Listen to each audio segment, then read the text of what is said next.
Hello, everybody. Welcome to another episode of Dissonant Waves, episode Indeed. 112. It's just Dominatrix here tonight. Yep. No Ritz today, but nonetheless, we're here with a full episode because I said fuck it. I'm not waiting any longer for this one. Yeah. We are finally doing our no English episode idea, in which we listen to things that are artists, songs, albums, not in the English language. Indeed. And what did we pick this week, Drix? We chose Smutas. Smuta. Yeah, let's go with that. Chinese footballs continue. We were told to study Yothu Yindi, and we both interpreted that in different ways. Yes. And then we had Parallel Weaving by Sheng Jie and Shen Jing.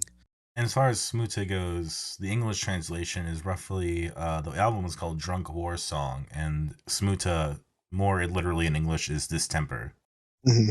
So, you know, they go by Smuta more or less, but the album's actually in Cyrillic, so, like, you know, there's no easy way to say it other than being like, okay, this is what Google Translate says. Yeah. So, since this is a new thing for us, that we just had to study a band, whatever that means, why don't we start with some Yothu Yindi? I love You completely cut out. Yothu Yindi. I like Yothu Yindi. You like it? Okay. Very much so. So it is like Aboriginal new wave music. Okay.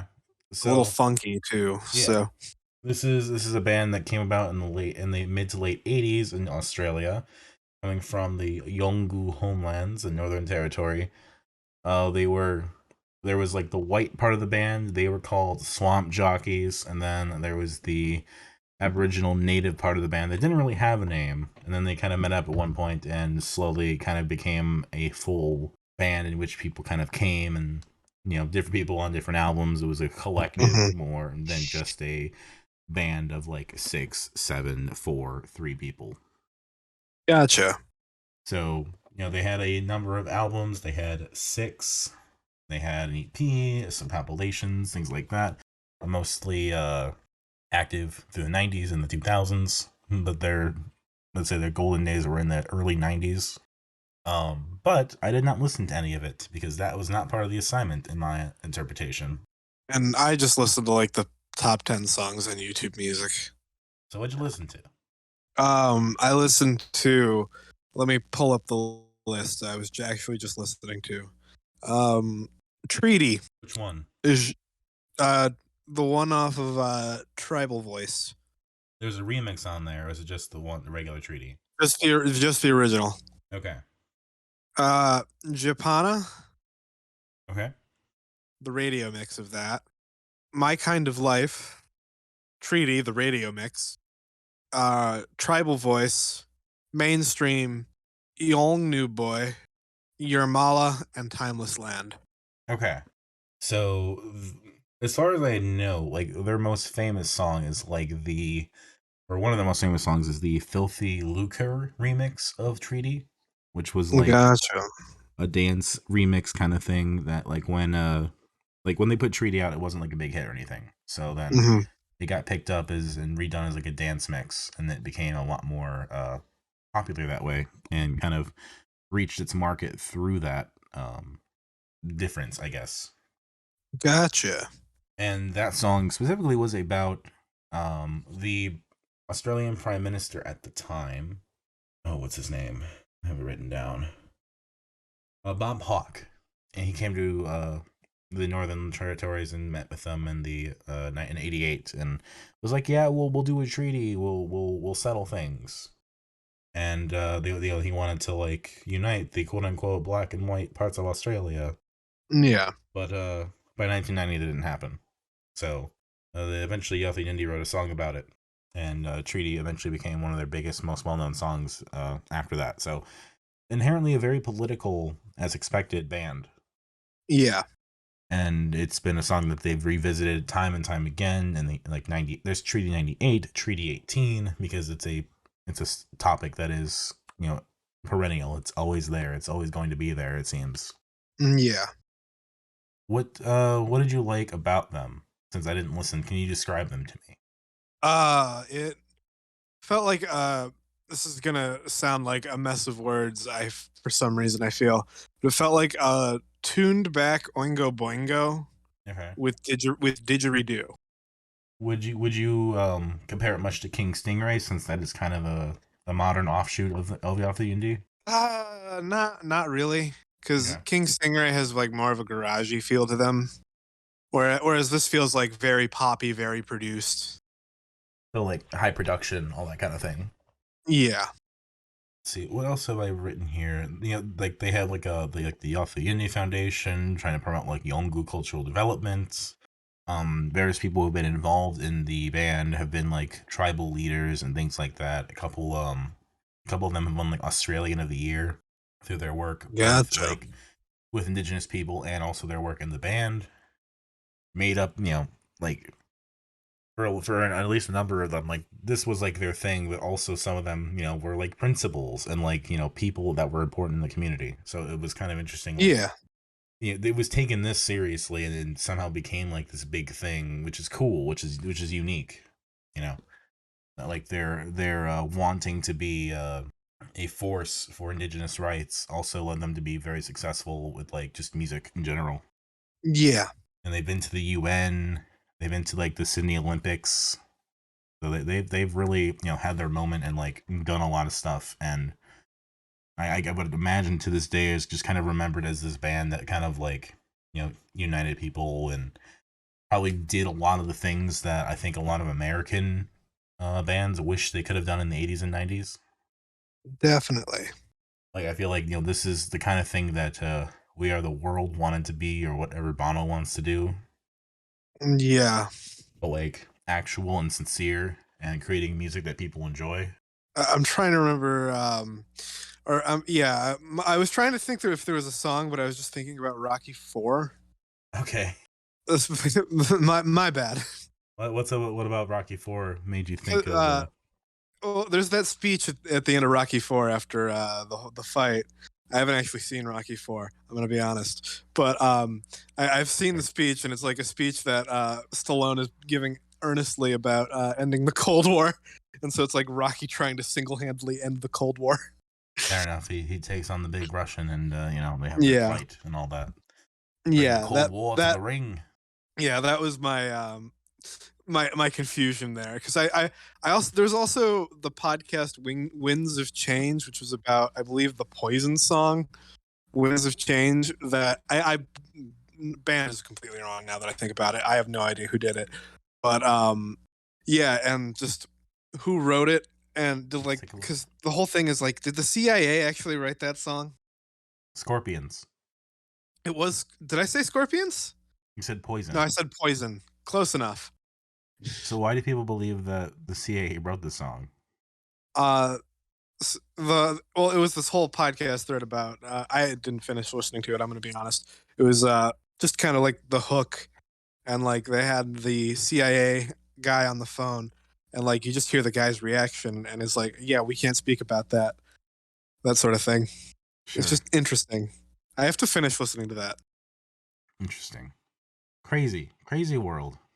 Yeah. That's the album that it's on. Sorry Um, for the ridiculous tangent. are you apologizing for tangents? This is what Dissonant Waves is about. Fair enough. We need to I go where the figured. conversation goes. We like sticking to topics is cool and all, but like we need to keep it fun and for ourselves and Oh, all that. absolutely. You know? I just figured we got a little too far off topic. No, to me, there's no such thing. Hell yeah. I do want to, like, obviously you have listened to it, I have not, so we're a little limited in what we can say other than like I studied this band enough to get a familiarity with like their albums. There's Homeland Movement, Tribal Voice, Freedom, Berkuta, which is Wild Honey, and Yongu, One Blood, and Garma. Healing Stone is a compilation album. They had a thing with East Journey called the Genesis Project more recently. That's cool. But I'm always curious about like, what do you think it is about bands? They just kind of stop releasing music. Well, I mean, I guess eventually Everybody runs out of music to make. And I guess maybe just Yothu Yindi has run its course. They're still like together and doing stuff, but it's like Yeah.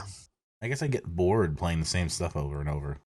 Some people can find fun in that, and like it becomes a thing to like reinvent your old work every now and then, Hmm. and try and like update it to the modern you, if that makes sense.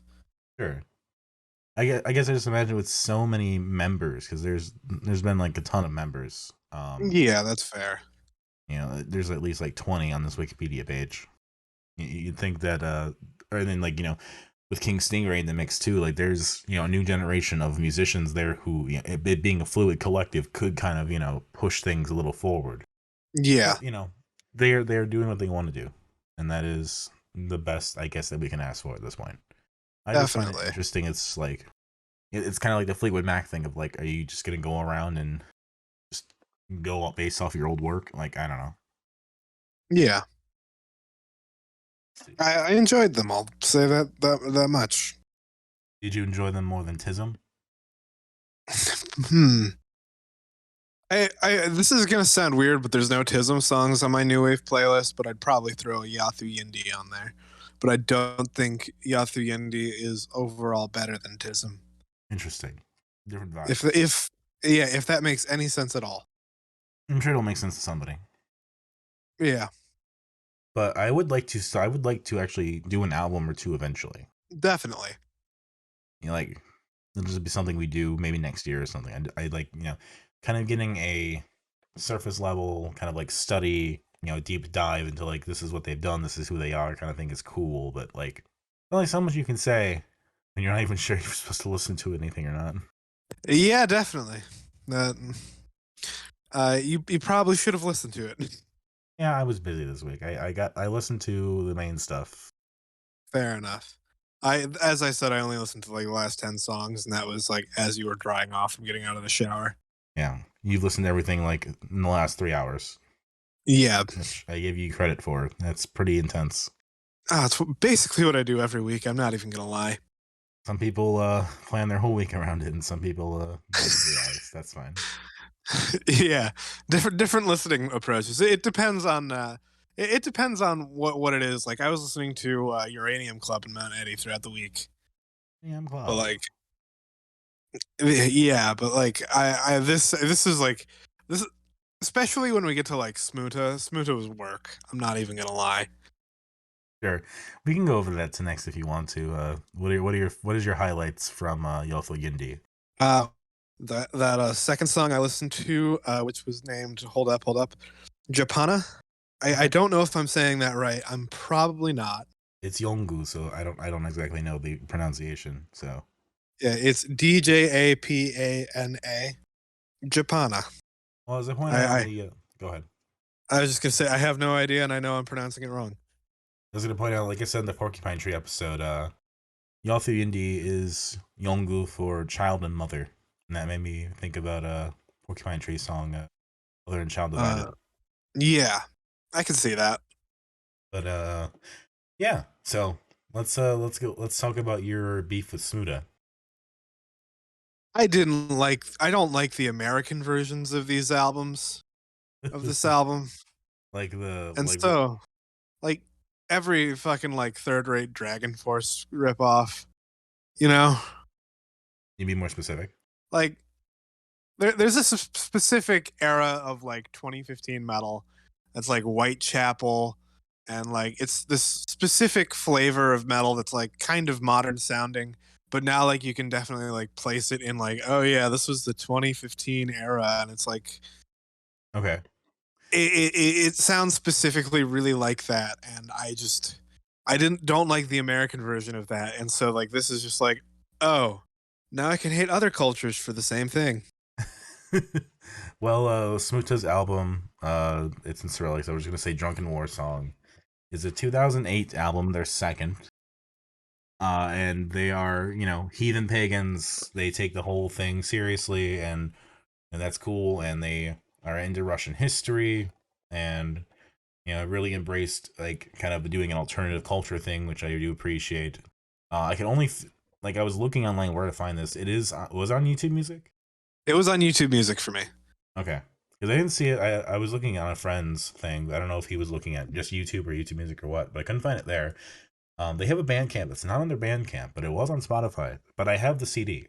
Um, I bought the CD a couple years ago, like before the podcast started. It was like one of those things where I'm like, I want to expand my music horizons. Let me go to the store that I work at the time and just buy random CDs I've never heard of. Oh, this one's in Russian. That's cool. So, you know, it is kind of what it is. Yeah. But as far as the album itself, like it it feels lo-fi. Eh. Um. Eh. Like It it felt like someone recording a metal album in their garage. sure. I just felt like, sometimes the guitars were really muddled and just kind of swallowed by the mix. And like the vocals were turned up really high and the drums were turned up pretty high. But Okay, it didn't. Hmm? but this is gonna sound weird, but I know that like Cookie Monster is like used as an insult for that genre, but the guy genuinely sounded pretty fucking Cookie Monstery.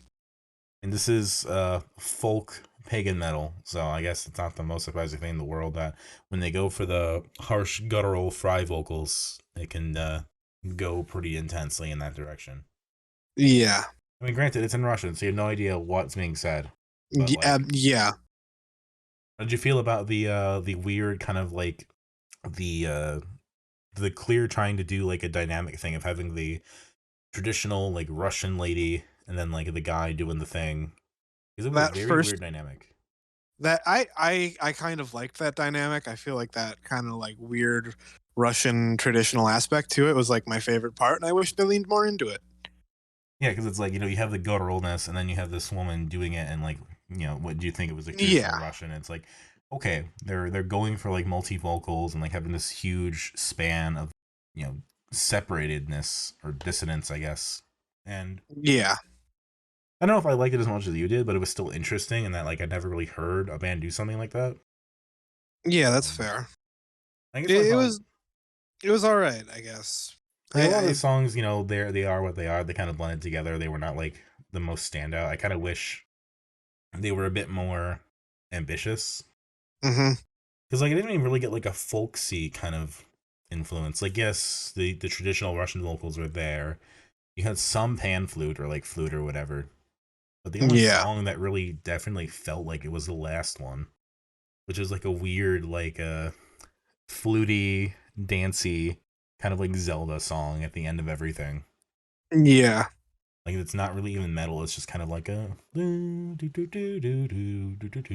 just kind of you're just exploring a forest or something. There's no more Yeah. like screaming or violence or anything. The Viking dude on January 6th definitely has one of the songs off this album on his playlist. For real, or just you just think so? It has to be true, you know. It's like I'm manifesting that information out of the universe. Maybe a more modern Smuta song since they've been trying to be more international in the last few years. Maybe. Because this is again like I was able to find the record label Sound Age Productions and they keep pretty good records of all their shit going back to the 2000s. So I'm really grateful for Damn, that.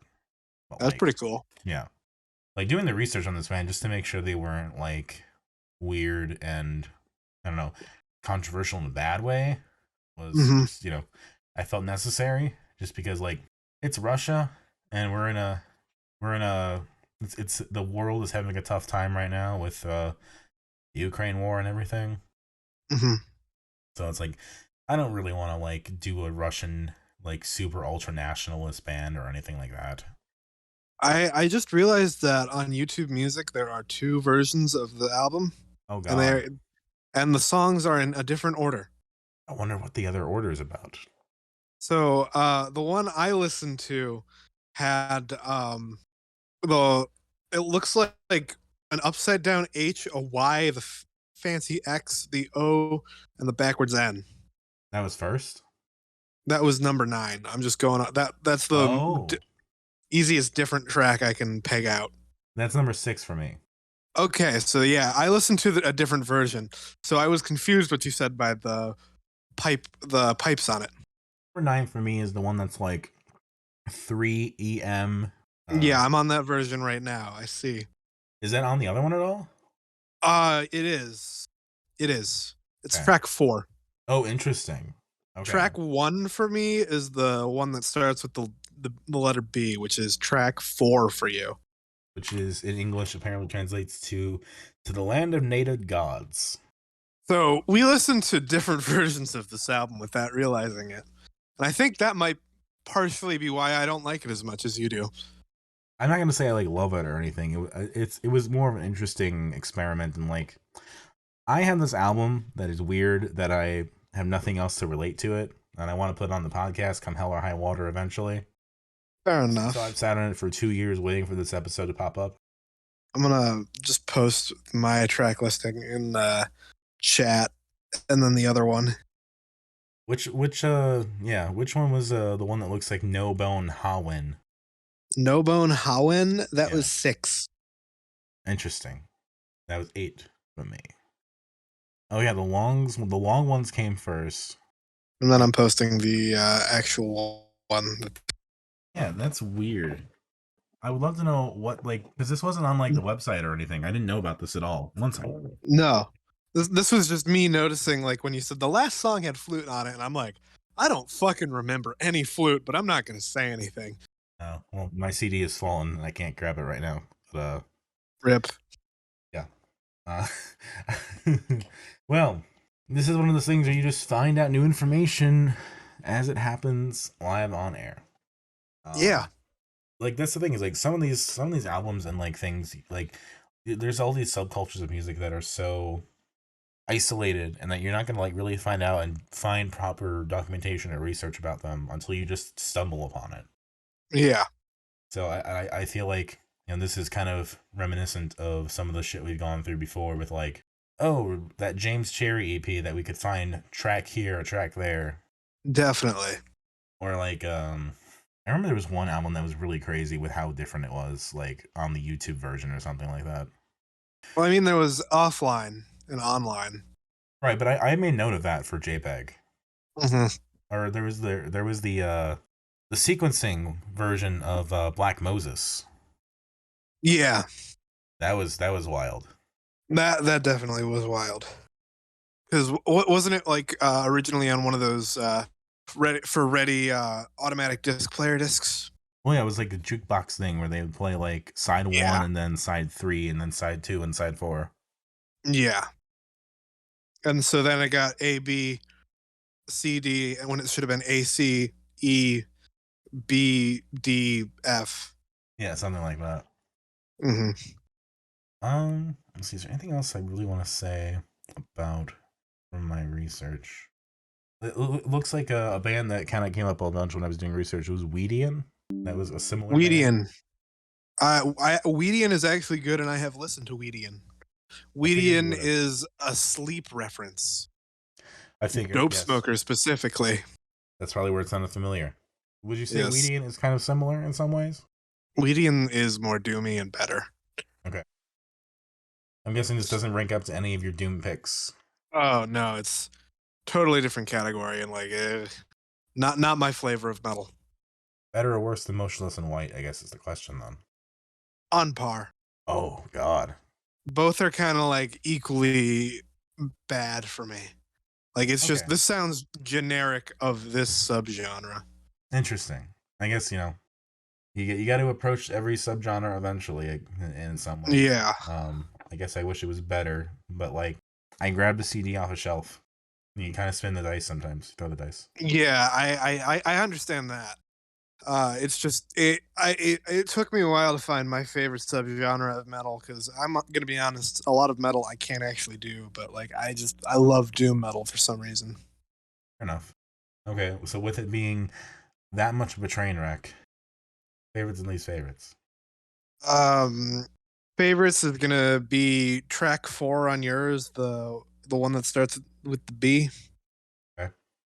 Track Because like that one just like it captured me. It's like okay, yeah, this is a good opening song, and like I Hmm, can always appreciate a good opening song. And interesting. I think it is actually the same opener for both of us. Kaneko Barab or whatever. Yeah, the B Capan Pearl Bix Six Um, Orb. yeah, on number 5 for you. Um, Oh, yeah, I'm just realizing I posted the same screenshot twice. It's my bad. you did. Oops. That should be different. Yeah, what's track 4 for you is track 1 for me. Right, right, right, I right, right. that was a good. I liked that as an opening track. My favorite was the flute song, which is called My Land of Fathers. my least favorite was the last track for me. Your last Which track. track 6 for you? Oh, yes. The one with the weird X. Yeah. By someone else's hand.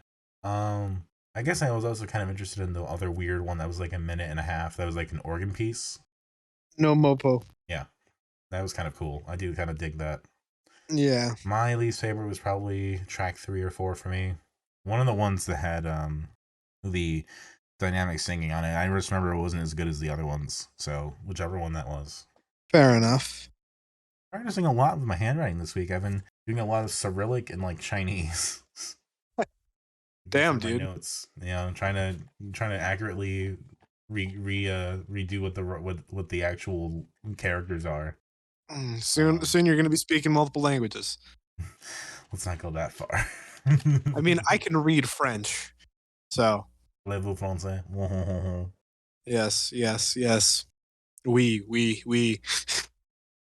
It's called Wii U. Anyway, Uh, let's talk about what do you want to talk about? let's talk about Chinese football. Okay, let's do Cuz Chinese football. I'm thinking we save the best for last. Okay, let's do some not exactly fifth wave emo, but post fourth wave emo. I would say maybe. Yeah. Chinese football's third EP, Continue, which is their last release so far from 2019. They are, of course, taking inspiration from American football for the name. American football and Chinese football have toured together, together somehow. Surprisingly, they are aware of each other and That's like each interesting. other. That is interesting. I did not know that. Apparently, American football went to China, Huh. which I didn't realize they were truly that big. Me either. Like I would assume it was like a cult following, kind of like Neutral Milk Hotel, but maybe not. Maybe. Maybe the Chinese love American football. Maybe. Yeah, this is a It's band. like big in Japan. Sure. Yeah. Yeah, they're from Wuhan, China. They're a four-piece.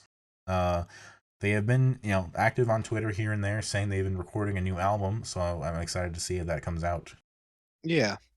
But for the moment, at least, we have this 5-track EP. It's okay. I liked it. Okay. I think Yeah, it got like better as it went. yeah, it definitely got better as it went. This is one of those albums to have a song thrown on into a random playlist to mess with your friends, if that makes sense. I mean, Cuz that's what like I do it every week. sounds like yeah, it sounds like just off enough that like if you feel like you're having a little bit of a stroke if you're not expecting it. I mean, it does sound like emo music. Like they have Yeah. the sound down. They have the sound down. It's just in Chinese as well. And that's, Yeah. if you're not expecting that, yeah, you'll be a kind of a surprise. But like once you get used to that, it's like this sounds just like a lot of other stuff. So they do a good job of that. Indeed. And they kind of got like a video gamey vibe to it, which I appreciate. Yeah. Rafting in the world kind of sounds like a world map music or something like that. Yeah, I could see that. Dog's Diary was like the one song they had, not a single necessarily, but it came from they have a 2-volume come together thing where they and various people from other bands contribute tracks and compilation stuff. Yeah. Dog's Diary comes from that, which means, I guess they believed in that song enough to put it as a representative of their work. Yeah, definitely. But honestly, I thought Monster was like the cool track on here most of all. Yeah, definitely. Like that, Monster was the best track. that definitely stood out. Like the guitar at the beginning was really cool, and then just how it Oh builds yeah. and everything. They say that the only real similarities between them and American football is that they both use a Telecaster. other than that, it's kind of amazing that like you see bands like this pop up, across the world now. Yeah, You consider Midwest emo to be such a niche thing, but Midwest in China. yeah. Apparently, I was one article I was reading describes Wuhan as the Midwest of China. I'm like, I don't know about all that. I don't Why know does how that? true that Why does is. that make sense? It- Can you tell that one of us was born in the Midwest and one of us moved to the Midwest? I'm like, I don't know how much I believe that, but like, sure, I'll go with that for the writer's sake. Maybe they know something I don't. But their Bandcamp makes it pretty clear that they are all about the video game stuff. Their big quote seems to be, "Maybe I will become a powerful person in a few years." There's a whole thing here about like how many times you've been comforting yourself like this at midnight, day after day. It seems like nothing has changed, and go on and on and on. Every time you fail, a Yeah, dialogue box pops up if you want to ask if you want to continue the game, yes or no. So it's about building yourself up and being a better person. And that's cool. yeah. It's apparently part of a trilogy of work that's supposed to be happening. This is the second release in their game trilogy, starring the protagonist of the game, still the one you're familiar with, a hot-blooded but sensitive teenager. Huh. Wonder if it's the person on the box or the person on the box of Here Comes a New Challenger, their previous EP, or their Are they a album 2021. teenager? Fuck. I had to make the joke. Um, on the original Come Together compilation, though, it is worth mentioning that they covered the Beatles' Come Together. Of course. I'm very curious. I haven't listened to it, but I'm very curious what that sounds like. Yeah. I wonder if they I, did it in English or Chinese. I am of the unpopular opinion that John Lennon singing sucks on that song. Oh, it does. Like I remember very, very distinctly in like middle school hearing that song, and I'm like, "This is the Beatles. This is the band that people are so fucking obsessed over." I'm gonna be honest. I do not like John Lennon. What's the like? Who likes a wife beater? People do like White Tank though. Yeah. So tricks. Continue. Uh, Yes, no. I enjoyed. It was okay. Did you go on an adventure island? Did you raft in the world? I did not listen to any other Chinese football outside of the CP, but I will probably listen to more Chinese football outside of this episode. Okay, maybe Ritz will suggest more. Who knows? Yeah, But my favorite track's Monster. I agree. No least favorite track, really. Yeah, Cool. that was easy. Yes. It's an EP. There's not really that much really to say. There is not.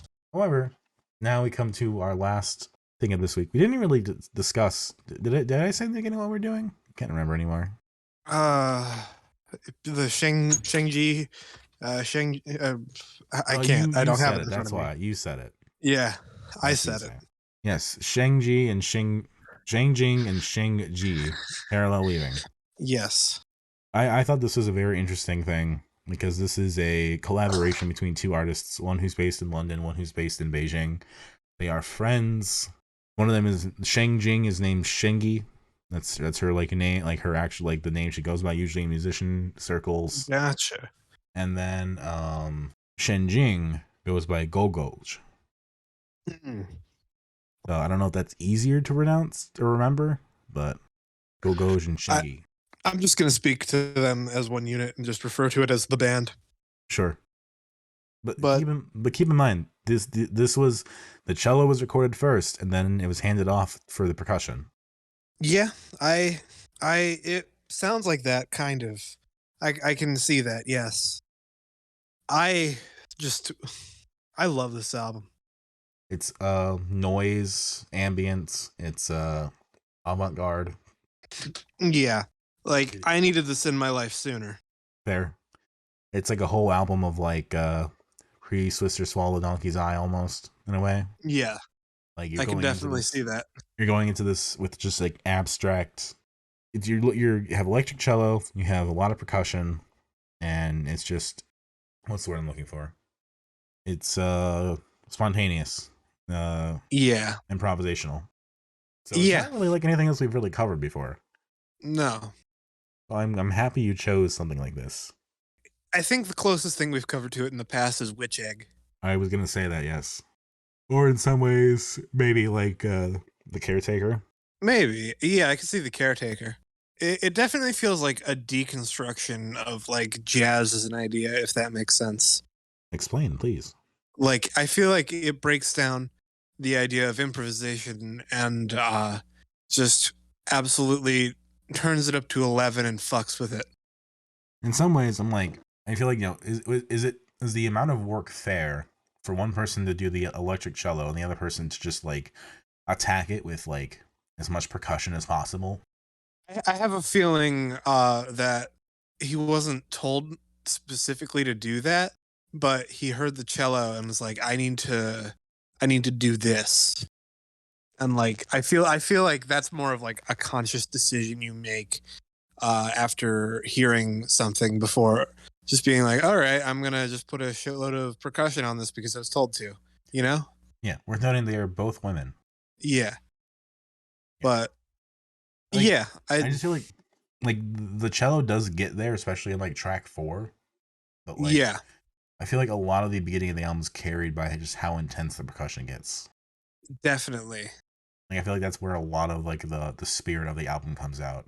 Absolutely. It's like yes, the cello does get there. Like track 4 is like the showstopper. Yeah. Track 4 is like if you took Phil Elverum's samurai sword and like stretched it out. Yes. That's a perfect way to describe it. It's almost 18 minutes long, Yeah. and I did not mind. No, it could have gone longer. Like how do you decide when to stop? I guess is the question. Like how do you like figure out length and timing for some of this stuff? I wonder. This feels like it was put together as one cohesive chunk and then split up into 5 parts. You think there wasn't like a rhyme or reason to it, or just like Just as this feels right sort of thing, like 5 different movements. okay? As far as I understand, it is an expression of a person's inner order. So I'm guessing have it being out of order or disorder and more ordered. Yeah. And Um, like I even at the end there when there's supposedly order and it's mostly just the cello playing and it's playing this kind of like haunting melody mhm. that is just it's not quite right. I will say that was the last track is my favorite. Absolutely. Like after all of the noise and ambience, you get this like melodic track, and I don't know what it is about that. Like maybe I'm basic for saying the melodic track's the good one, the best one. It It just hits really well. yeah, it like warms it's like the main message of it is the melodic track, but like it warms you and it prepares you for just for it to hit right if that makes sense. Yeah, because I mean it's 5 songs, but it's a full album. It's 46 minutes. It's why you marinate your steak Yes.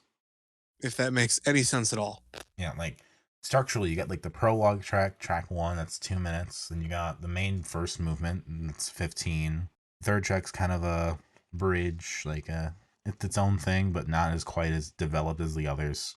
Yeah. And then you have the 18-minute track, and then like the 5-minute melodic piece that's like summing it all up and bringing it together. Yes. It's very interesting. Honestly, like I don't know which album I like the most this week, but I do see qualities in both Chinese football and this that I think it's worth covering more Chinese music in the future. Like that should be obvious. Absolutely. That should be obvious, I guess, but like That should be obvious. we haven't done it. Yeah. So I'd like to correct that. The album art, I'm not exactly sure what it's about, just a bunch of hands. Yeah, that's the album art is honestly what drew me to it in the first place. See that. Yeah, I know anything else you really want to say about it? Uh I really enjoy this and I'm going to be checking out both of the artists more. Yes.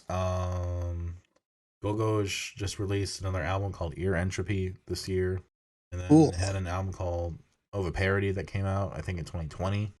That's pretty cool. Mm-hmm. So there is other work to listen to should you want it. I definitely want it. Like I was looking up Ear Entropy, and it had something like it was listed as like IDM music or something at one point. I'm like, oh, so internet data? Okay, sure. Mm. Favorite tracks for me: the last track and track 4. I completely agree with that. No least Oh, favorites. hey, Parallel Weaving is on YouTube Music. Oh, what'd you listen to it on? Bandcamp. It's also on Spotify. I didn't. I found the Bandcamp link, so I went through that first. You just assumed that it wasn't gonna reach that far. Yeah. Sheng Jie has 0 subscribers on YouTube. 1 now. It was talking about on the Bandcamp page. What is it? Shen Jing was in a punk band called Hang on the Box, Yeah, something like that. called White, and now lives in London, is in Elephant House. So there's been a That's career cool. there for her. Sheng Jie has an over parody album and Ear Entropy, but it doesn't really say as much for what she's been doing. That she like studied in France for a while, as in like an audiovisual artist. Yeah, But she's been active since the late '90s, so whatever she's that's done, I'm cool. sure it's been interesting. Again, this is like one of those things you're up against where it's like there's just not a lot of information, even though there is like implied, more there. Yeah. Like Sheng Jing Sheng Jing has like whole thing talking about like Mahler and the Mahler symphonies and everything and how that inspired the album. Kind of talking about like how Gogo's cello stuff has like certain vibe to it, like a irritated symphony orchestra conductor. Like Yeah. seeing how these two kind of like have their influences and how they put them in the record was, I don't know, I thought that was very interesting and kind of helped color the work. Yeah, I could see that. Your favorites are 4 and 5 and no least favorites. Yeah. No least favorites at all. All right. Ranking these. You have 4 to rank. I have 3. Yeah. I'll go first. I'll Mm-hmm. do number 4, Smuta. Mm-hmm. Number 3, Chinese football. Number Okay. 2, Yothu Yindi. Okay. And number 1, Sheng Jie and Shen Jing. Okay. Parallel weaving. I will also echo Smuto being on the bottom, unfortunately. Another one of my experiments never quite goes as well as I want them to, but that's what the show's about. Yeah, Trying different stuff, seeing if it works. And then indeed. I think number 2 I will put as parallel weaving, and number 1 Chinese football, but they're very close. Fair enough. They're very, very close for me. Because like I think I do maybe parallel weaving is the better album overall, now that I think about it. Oh, Because it is more impressive, but I think I don't know. Maybe you've convinced me. maybe I have convinced you. And fuck it, we'll do it. Chinese football number 2, Fuck. parallel weaving number 1. So we basically had the same order. Yes. Hell yeah. And then Ritz has not given his opinions. Maybe he will next week. Maybe he won't. Who knows? Who knows? But in the meantime, then, do we want to go over what we have picked for next week? Yeah. It's another 20. Do you want me to go first? Sure. Because I pulled something out of my ass completely. I was on a smoke break at work trying to figure out what to do for next week because we revealed early what we were doing. So I'm like, fuck. Somewhere. Fuck, what am I going to do? So like I pull out my phone and I'm like looking through YouTube Music. And then like I just scroll down on my homepage and it just says, listen to Death Cab for Cutie's new album. And so we're doing Death Cab for Cutie's new album, which I forget what it is off of the top of my head. Asphalt Meadows. Yes, Asphalt Meadows by Death Cab for Cutie. Which reminds me. And I have not listened to a Death Cab for Cutie album before. And Ritz and I have. I was reminded of the that one Homeless Wear song that we keep looking for, Skin Meadow or Skin Metal. Yeah. Maybe on the new album whenever they put that out. We'll see. Maybe. Ritz has picked Oteboke Beaver's Super Champon and Dear Seattle's Someday. Dear Seattle seems to be another Australian garagey rock band. And then Oteboke Beaver is a Japanese punk band. Yeah. And I have decided that I'm going to bring one of the main threads, one of the strands of this year to a close this week, hopefully, by demanding for the first time an album be released that is not released right now. Indeed, I'm talking about the White Album remixes that Ritz has done for your album, your EP. Yes. And I'm also throwing in the Picking Up the Pieces, Ritz's finale of the Desk Slam and Fun project. as well as Sports Ball, the original trilogy. His work that I guess somehow inspired Death Slam and Fun. It's the progenitor. He put out his the full album for the trilogy this year on Bandcamp, Yeah. so we're including it. Hell yeah. Do you know when that album's gonna come out? White Album remixes or whatever you're gonna call it. No clue. I Well, have left that entirely to Ritz. better come up this week because I am putting it on the show. Okay. I am demanding that it get released and put on the show. All right. I will talk to Ritz. Now, damn it, now. Get that thing on that show. So help me God. Or else. Didn't he say it was on the drive? Did he? I think he did. Either he put my EP on the drive or he put the remixes on the drive too. You can look. It's in a book. It's in a book. Reading Rainbow. Remix album. It is indeed on here. Hell yeah. What the hell is a 7Z file? 7-zip. The fuck is that? It's like WinRAR, except free and open source and better. And yes, I know WinRAR is free. How do I even fucking get that shit? You need a 7-zip. It's free and it's open source and it's safe. Download 7-zip. Will do. When did he upload this? I've been using 7-zip for like over a decade because I used it to install Minecraft mods as a kid. So, in a sense, if we're counting when this was released to the drive, the remix album was released on September 28th. Ritz's time, maybe? Yeah. So that's September 28th is the release date for that album. And it's a pretty hefty one, too, from the looks of it. It's almost 200 megs. Yeah. It's like fucking, I don't even know, like 28 songs or something ridiculous like that. I think Picking Up the Pieces is also pretty fucking lengthy, too. Yeah. That's all short shit. What is it here? Yeah, Picking Up the Pieces, 43 songs. Damn. Most of them are a minute or less. God damn. So we're really going for it. He even has the Long Distance Conjoined Twins cover.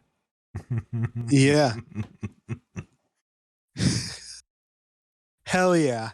Really going for it. Anyway, so just to recap, my picks were Riddled for Kids, Picking Up the Pieces, Riddled for Kids, Sports Ball, the original trilogy, and Riddled for Kids and Beatrix the Strange, the White Album remixes, or whatever it's going to be called.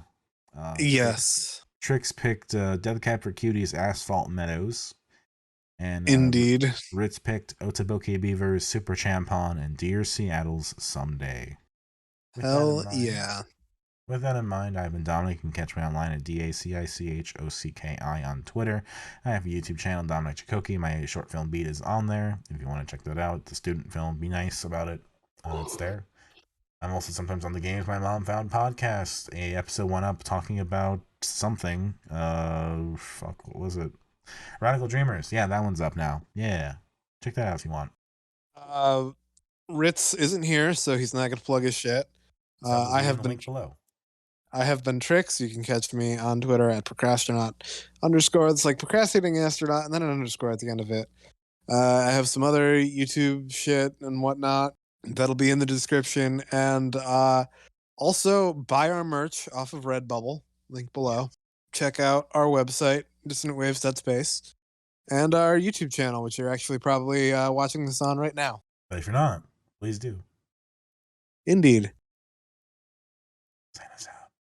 So, anyways, we'll call that it for this episode. Bye, y'all.